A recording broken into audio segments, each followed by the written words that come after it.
Rebonjour et un joyeux mois de juillet à tous. Ça y est, nous sommes entrés dans la deuxième saison annuelle des éclipses. Nous allons avoir 2 éclipses ce mois-ci et une dernière éclipse le mois prochain. Le projet Quintessence pour vous accompagner en ce mois de juillet est aussi maintenant disponible avec plein d'informations pour ces 2 éclipses et aussi pour la rétrogradation de Mars. Et tout cela, bien sûr, pour chacun des signes. Vous pouvez vous procurer Quintessence en suivant le lien dans la barre d'information juste ici. Cette semaine, je souhaitais vous parler de Mercure et des aspects importants que cette planète nous propose. Nous allons avoir aussi cette semaine le dernier quartier de lune. Ce sera en fin de semaine. Nous sommes donc dans l'hémicycle décroissant de la lunaison. La lunaison qui a commencé avec la nouvelle lune en Gémeaux le 13 juin dernier. Mercure était la planète maîtresse de cette lunaison et ce dernier quartier aura maintenant lieu en Bélier, un signe de feu et qui sera en harmonie avec Mercure qui vient tout juste d'entrer dans le signe du Lion, un autre signe de feu. Toute planète qui entre dans un signe fixe, Taureau, Lion, Scorpion, Verseau, va dialoguer avec Uranus qui est entré pour les 7 prochaines années en Taureau, comme vous le savez maintenant.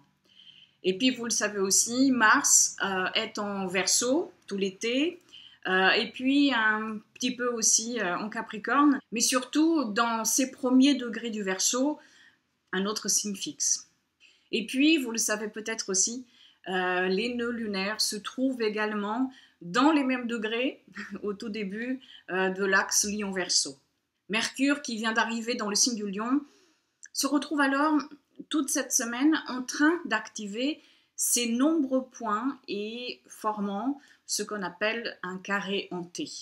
Dans sa plus haute expression, ces aspects nous donnent la possibilité de nous ouvrir à une forme de connaissance intuitive qui vient pour nous éveiller, pour nous réveiller, qui nous permet donc de percevoir notre identité ou notre cheminement d'une autre manière, par une autre perspective.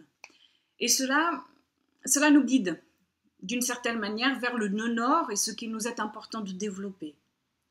Alors cette semaine, il serait important de prêter attention aux dialogues, aux informations, aux nouvelles qui arrivent, aux lectures et écritures, et aussi au dialogue intérieur, parce qu'ils peuvent nous apporter une façon différente de considérer ce qui se passe en nous et autour de nous. S'exprimer sera aussi très important, car il y a ici beaucoup d'énergie qui nécessite de trouver une forme de libération. Mars est rétrograde et en conjonction avec le nœud sud, alors Mercure peut venir maintenant nous donner la possibilité de mieux voir ce qu'il nous est nécessaire de quitter ou alors d'assimiler totalement pour continuer ce travail solaire qui nous est demandé avec le nœud nord dans le signe du Lion. C'est-à-dire d'aller développer notre authenticité et notre confiance afin d'apporter ou créer quelque chose qui revienne ensuite dans le collectif.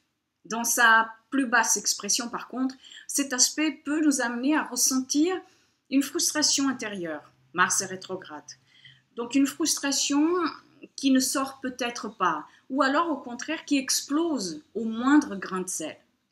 Et ici, les thématiques liées à cela auront pour fondation les désirs de l'ego. Des désirs qui ont du mal à reconnaître leur invalidité, leur stagnation, ou alors leur côté archaïque.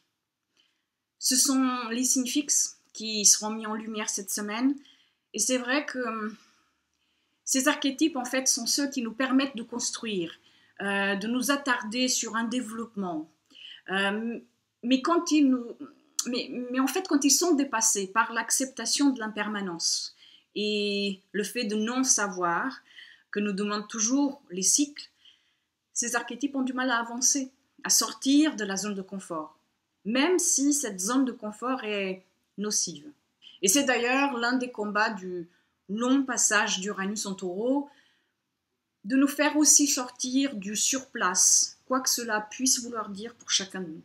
Alors cette semaine, il nous a donné la possibilité de découvrir d'autres façons de nous voir et de voir le monde, car la différence est un atout et doit être cultivée et stimulée. Nous avons aussi cette semaine le soleil qui représente notre conscience en très grande harmonie dans un grand triangle d'eau, dont je vous en avais parlé déjà dans d'autres vidéos, un grand triangle d'eau à Jupiter en Scorpion et à Neptune en Poisson.